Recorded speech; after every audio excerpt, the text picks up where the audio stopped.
پہلے انسان کو کتنی پریشانیاں گھیر لیتی ہیں۔ انسان مقروض ہو تو اسے نیند نہیں آتی، اسے سمجھ نہیں آتی اس کا قرض کیسے ادا ہوگا، کون ہو جو اس کا قرض ادا کر دے۔ سہیل کہتے ہیں، اور وہ لوگوں کو سکھایا کرتے تھے کہ سونے سے پہلے اللہ تعالیٰ سے قرض کی ادائیگی کی دعا کر کے سو، اور یہ دعا کیا کرو، اللہ تعالیٰ انشاءاللہ فقر کو بھی دور کر دے گا، قرض کو بھی دور فرما دے گا۔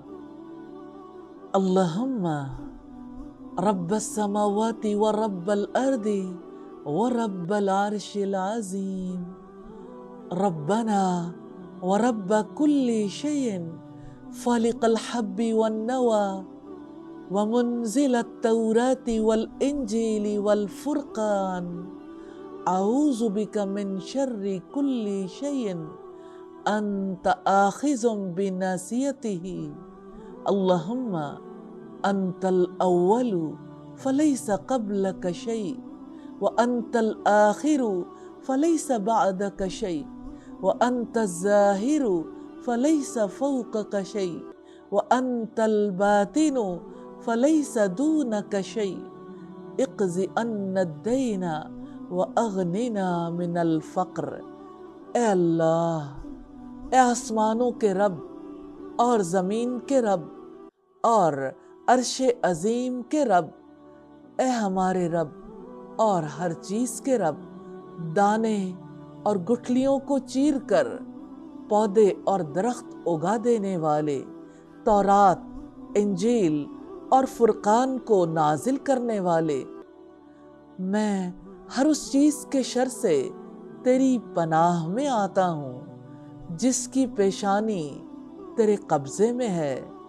اے اللہ، تو ہی اول ہے، تجھ سے پہلے کوئی شے نہیں۔ اے اللہ، تو ہی آخر ہے، تیرے بعد کوئی شے نہیں ہے۔ تو ہی ظاہر ہے، تیرے اوپر کوئی شے نہیں ہے۔ تو ہی باطن ہے، تجھ سے پیچھے کوئی شے نہیں ہے۔